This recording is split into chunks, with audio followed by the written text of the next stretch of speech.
Law continuation. It's 12:50 in the morning, West Coast time. It's the 10th of June 2024 for a Monday. We were John C. Roseman, California. Was responding to a fellow tuber out there who was very concerned about Rob Schneider and his humor, and also the idea that cancel culture is dead. Basically, this guy got old, tried to say some funny things at a gala that he was actually trying to attend for a charity event. They didn't find his jokes one bit funny. The stuff he would say that would make people laugh back in the 80s because we had different thought patterns and different ideas, ideologies. Maybe our standards were changed a hell of a lot, but this turn of the century we had with a hell of a lot of tragedy happening and protest, a lot of vitriol, changes of attitude, ideas, what we think, what our perceptions, what our perspective is about anything and everything, including people and types of people, what they've said, what they've done, what they represented. I mean, everything had changed. When I was a lot younger as a kid, I didn't have all these kind of weird ass thoughts.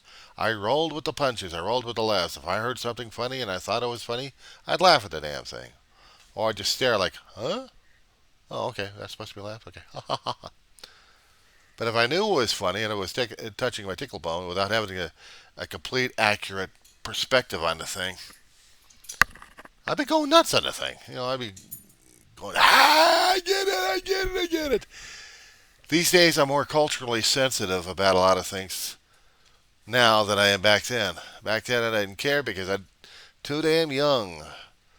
Brain set, my brain waves were focused on other things. We didn't have the sensitivity like we have these days that anything we say concerning about, let's say, anti-vaxxing, transphobic, making COVID jokes about patients gets even worse. Some of the stuff that I'd seen this person I follow tagged on here, it was the jokes were not even published. They were that bad.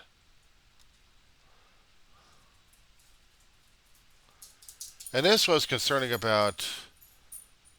It wasn't recent though. This was like last year's.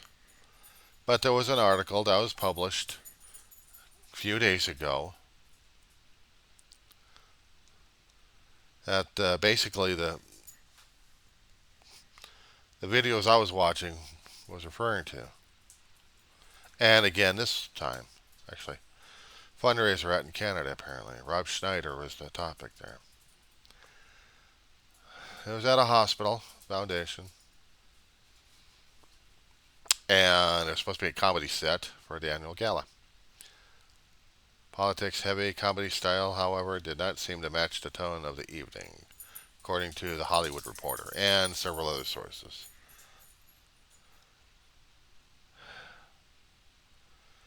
And after he started his set, the attendees started to walk out. And then the representative asked the comic to leave the stage. He left. So whatever was going on through his head, whatever was going on through it, uh, it was just nauseating. Apparently, uncomfortable. The jokes that we looked at a long time ago. I mean, this. You're talking about vaccines, women's rights. How it gets even worse than that. I'm not about to go any further in this shit. But basically, I think my brother, if he was still alive, listening to this stuff, he would also walk out, or else he'd be yelling at the guy. Well, no, he'd walk out. The crowd apparently was too conservative. But even for a liberal, such as myself, I'd have to understand the joke that he was trying to talk about. Not for him to explain the damn joke, is to hear the stuff that he was talking about. Whether or not, if I thought in my own mindset, in my own viewpoint, my own perspective, would it have been uh, appropriate or not? But apparently the group seemed to be conservative in nature. Well, that's fine. We all got our different viewpoints of a lot of things, don't we? So it was awkward as hell, according to one quote.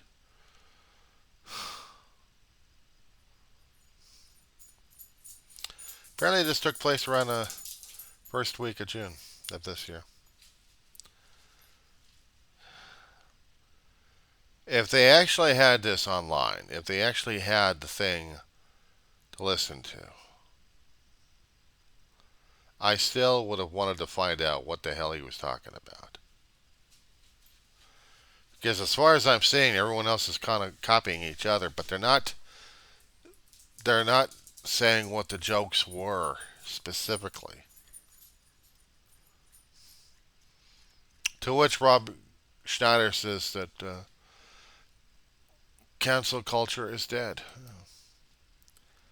Times change, things mutate, and we get stuck listening to whatever we're listening to right now as it is. And it's hard as hell to judge this kind of stuff. Now, there is a set out there. I still want to see if it's on here or not, so let me take a look. Okay, so here's the other thing.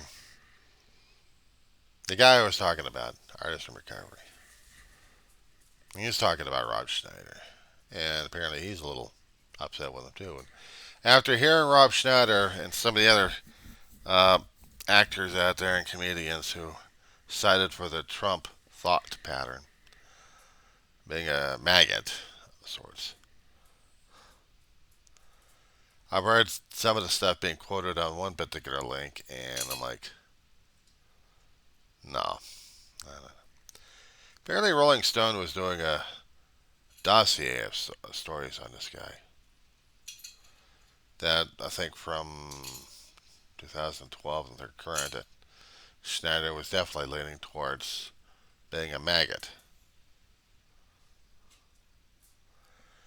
going after people left and right, just trying to be a comedian.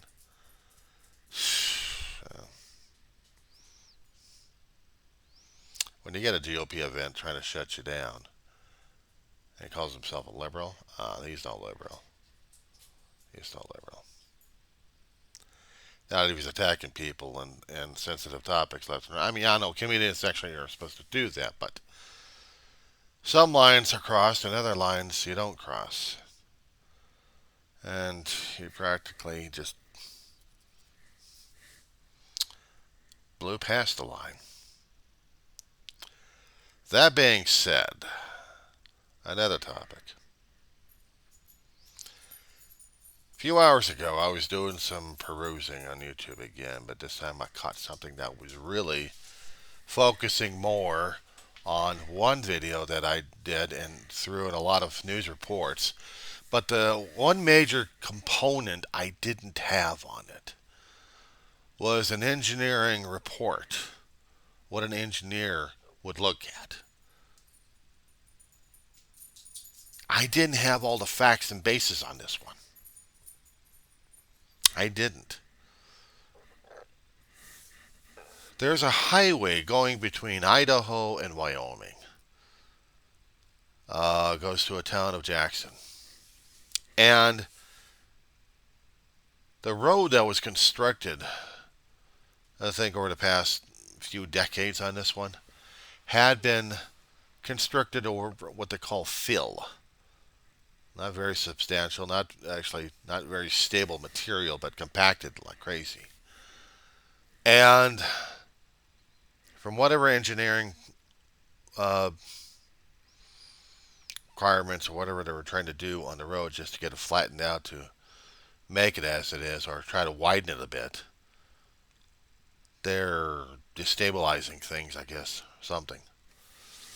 Because we had that collapse. It's not a slide, it's a collapse, major one. So the video, I gotta get that one and post it on my own video on this one because this gentleman was on target. He was really on target, and I need that. I need that information for my own, so I can put it in there.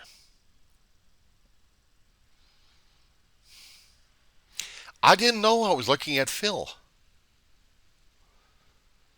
It's material that you get from one particular area and use it as a filler to fill up areas to make. I don't know. I'm not an engineer. I couldn't describe if I wanted to. But what I'm trying to look for right now is the. Where was it? Engineer? No, that's not it.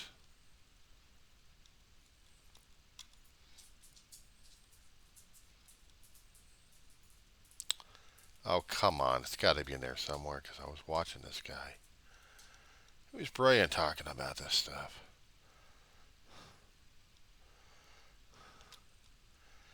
If I had been an engineer, if I had been doing this kind of thing, I would have been able to explain this in a little bit more detail.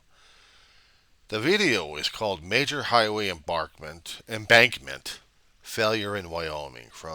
It's by a Casey Jones.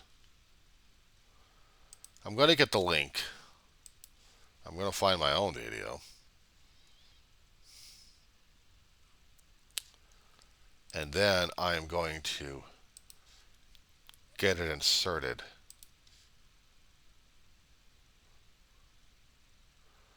Because to me, this is important. I don't think I ever came across in my geology course something about Phil, but if I did, I need another.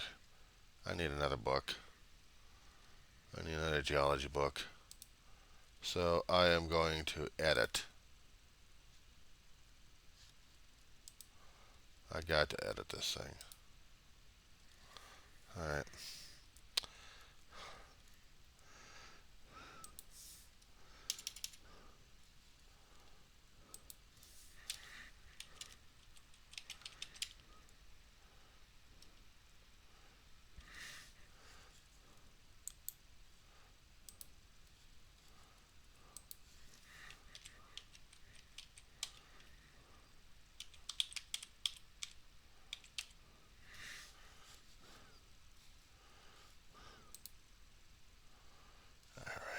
Hold on. Trying to get this work done.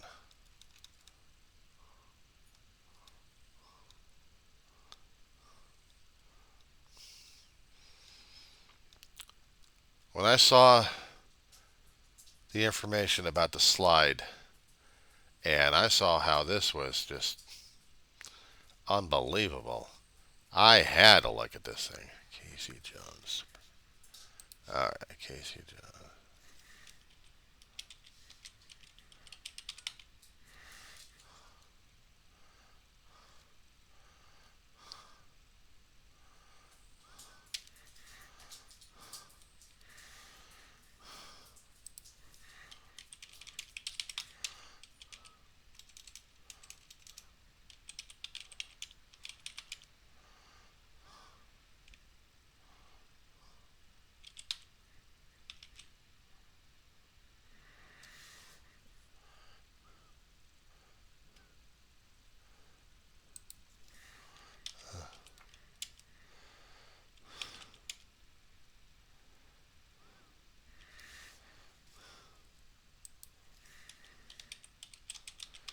Okay, got it. That's at max right now, so save that. Okay, so now I've got that updated in my video, and yes, I did need to do this. I really did.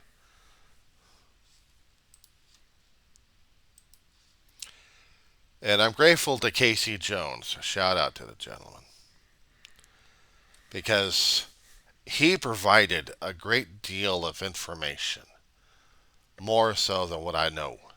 I was jumping at observations that I didn't really have an idea what the Sam Hill I was looking at. So, yeah, I had to look at this from one particular amateur point of view, but I didn't have the engineering skills necessary to put it into context. And the gentleman did put it into context. So I am grateful for engineer Casey Jones. I'm grateful for his point of view. I'm grateful for his context and perspective. And his link is in that video's description area. So I hope people understand what I was trying to talk about.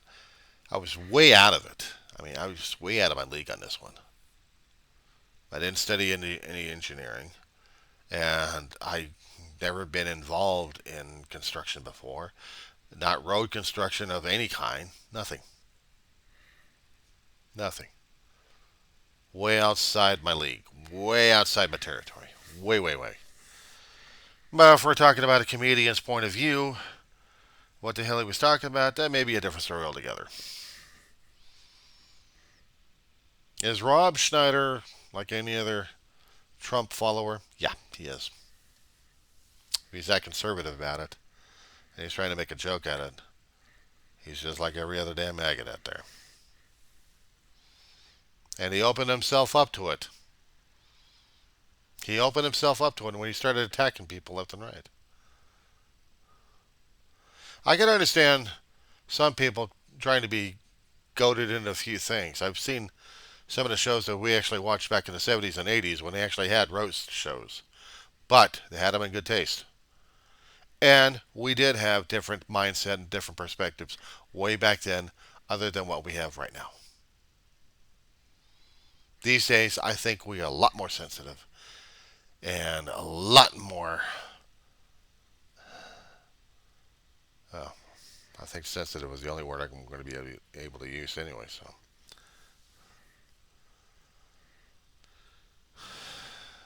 yeah, that really kind of pissed me off.